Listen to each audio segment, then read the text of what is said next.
आपको श्री गोपाल नारसन का नमस्कार। डिवाइन मिरर हिंदी चैनल में आपका बहुत बहुत स्वागत है।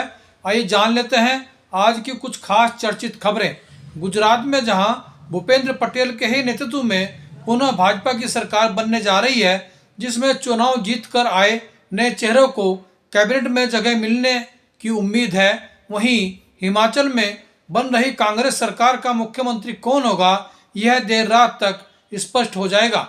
फिलहाल सीएम पद की रेस में पूर्व सीएम वीरभद्र की पत्नी प्रतिभा सिंह, पूर्व प्रदेश कांग्रेस अध्यक्ष सुखविंदर सिंह सुक्खू व नेता प्रतिपक्ष रहे मुकेश अग्निहोत्री के नाम चर्चाओं में है।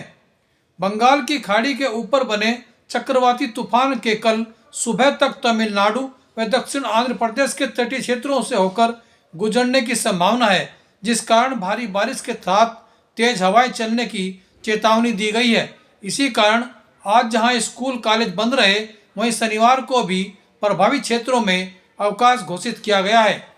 भारतीय सैन्य अकादमी देहरादून में शनिवार को हो रही पासिंग आउट परेड के बाद 314 जेंटलमैन कैडेट भारतीय सेना के अधिकारी बन जाएंगे।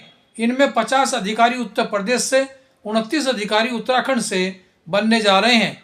30 विदेशी अधिकारियों ने भी सैन्य प्रशिक्षण प्राप्त किया है।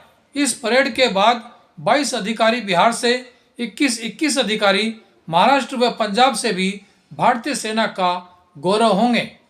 हरिद्वार घोड़ा पुलिस लाइन में आज राजा नामक घोड़े की मौत हो गई, जिसे राजकीय सम्मान के साथ अंतिम विदाई दी गई। राजा घोड़े ने पुलिस विभाग में 20.5 वर्ष तक अपनी सेवाएं दी हैं और 24 वर्ष की आयु में राजा का निधन हुआ है। राजा घोड़े ने 2003 में पीटीसी मुरादाबाद से प्रशिक्षण प्राप्त किया था और उसके बाद पुलिस में उनकी भर्ती हुई थी। केंद्रीय जांच ब्यूरो के अधिकारियों ने आज रुड़की कंटेनमेंट बोर्ड कार्यालय में सघन जांच की। हालांकि इस जांच को सरप्राइज चेकिंग बताया जा रहा है। राष्ट्रपति द्रौपदी मुर्मू ने देहरादून राजभवन में नक्षत्र वाटिका की स्थापना कर उसका उद्घाटन किया। राज्यपाल व मुख्यमंत्री की मौजूदगी में उद्घाटित इस वाटिका में 9 ग्रहों व 12 राशियों से संबंधित 51 पौधे रोपित किए गए हैं। वहीं 27 नक्षत्रों से संबंधित भी 27 पौधे नक्षत्र वाटिका की शान बन रहे हैं। स्वतंत्र सेनानी व उनके उत्तराधिकारियों को राष्ट्रीय परिवार घोषित करने की मांग आज संसद में भी उठाई गई। उड़ीसा के सांसद भर्तृहरि मेहताब ने देश की आज़ादी के लिए स्वतंत्र संग्राम सेनानियों के योगदान की चर्चा संसद में करते हुए आज़ादी के अमृत महोत्सव के अंतर्गत उन परिवारों को सम्मान देने की मांग उठाई जो आज़ादी के लिए मर मिटे हैं। इसी मुद्दे को लेकर स्वतंत्र संग्राम सेनानी उत्तराधिकारी 8 सूत्रीय मांगों को लेकर 19 दिसंबर को जंतर मंतर पर धरना देंगे। संगठन के महासचिव जितेंद्र रघुवंशी व नित्यानंद शर्मा ने सांसद भर्तृहरि का आभार प्रकट किया है। देखिए संसद टीवी के सौजन्य से संसदीय कार्य की एक झलक। चेयरमैन सर, जब देश स्वतंत्र हुआ 1947 में, हमारे देश का आबादी करीब 33 करोड़ था और उस समय एक आंकड़ा आ गया था हमारे सामने और आज भी वो आंकड़ा बार बार चर्चा में है।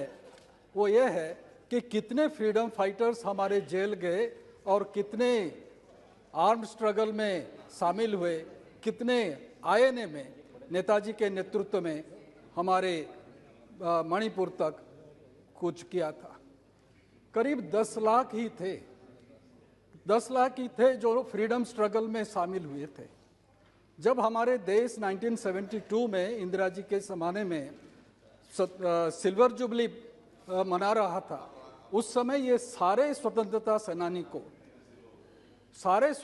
सेनानी को एक कॉपर प्लेक दिया गया था। ये स्मृति चिन्ह हर एक परिवार के पास है जो जेल गए थे, जो स्ट्रगल में शामिल हुए थे। आज हम अमृत काल मना रहे हैं।